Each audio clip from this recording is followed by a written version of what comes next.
নেবেন, নিশ্চয়ই নেবেন এই 1000 টাকা।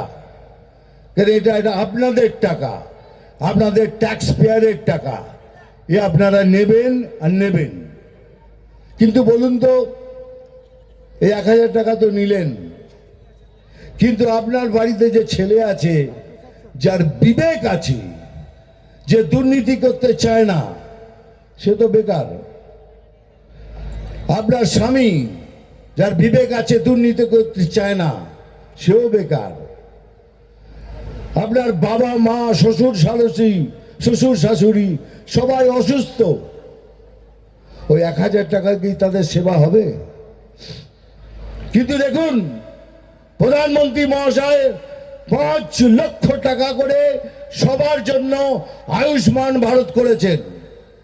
সবার জন্য, আপনার আপনার আপনার আপনার সবার জন্য। এমনকি যারা 1000 টাকার লক্ষ্মী ভান্ডার পাচ্ছেন, তাদের জন্য করে দিয়েছেন। কিন্তু ইনি করতেই দিচ্ছেন না, বলে না, করতে দেব না। কত জায়গায় আমি চেষ্টা করেছি, করতেই দিচ্ছেন না।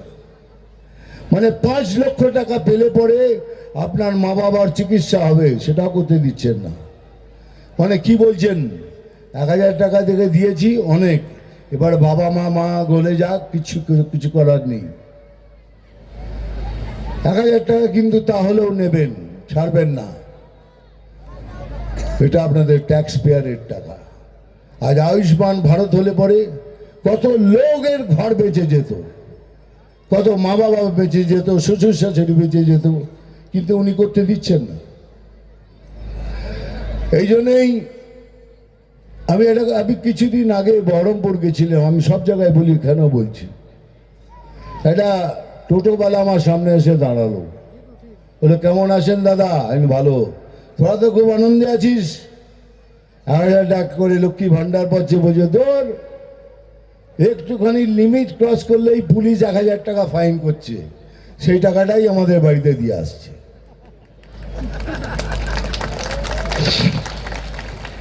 এটা আমি মিথ্যে কথা বলছি না, একদম সত্যি কথা। বহরমপুরে এটা হয়েছে, আমাকে বলেছে। কিন্তু আমি বলছি, তবু বলছি নেবেন। আমি সবাইকে বলছি, যারা কমিউনিস্ট আছেন, তাদের মধ্যে যারা হিন্দু আছেন, তাদের মধ্যে এদের হিন্দুত্ব বেঁচে আছে, তাদেরও বলছি, কংগ্রেসকেও বলছি, এমনকি তৃণমূলের যেসব হিন্দু ভাই বোনরা আছেন, যারা দুর্নীতি করেন না, যাদের মধ্যে বিবেক আছে, তাদেরকেও বলছি, আসুন একসাথে এক ছাতার নিচে এসে ভোট করে এই সরকারকে এখান থেকে তাড়াই। এটাই আমার অনুরোধ। দেখুন, এইসব ফালতু বিতাড়না, এইসব কথায় বিশ্বাস করবেন না।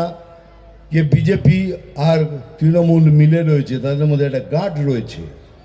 প্রধানমন্ত্রী আর এই ম্যাডামের সাথে কিছু একটা গাঁট রয়েছে। এগুলো শুধু আপনাদের বলে বলে বিভ্রান্ত করার চেষ্টা করা হচ্ছে, সব মিথ্যে কথা। তাই যদি সত্যি হতো, তাহলে মিঠুন চক্রবর্তী এই স্টেজে দাঁড়ান না। মিঠুন চক্রবর্তীর শিরদাঁড়ায় অনেক দম আছে, অনেক। এখানে দাঁড়াতো না, আপনাদের সামনে যে কথা বলতো না।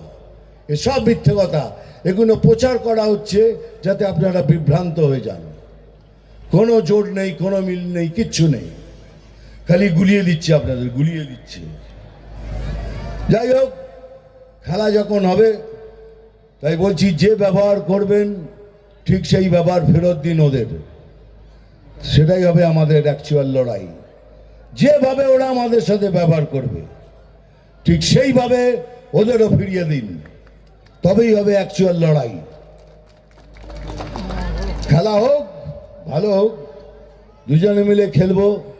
আপনি 10 ভুজা হয়ে গোলকিপারের জায়গায় দাঁড়িয়ে থাকবেন 10টা হাত নিয়ে, তবু বলছি, ঠিক পায়ের ফাঁক দিয়ে টুক করে গোল করে দেবো।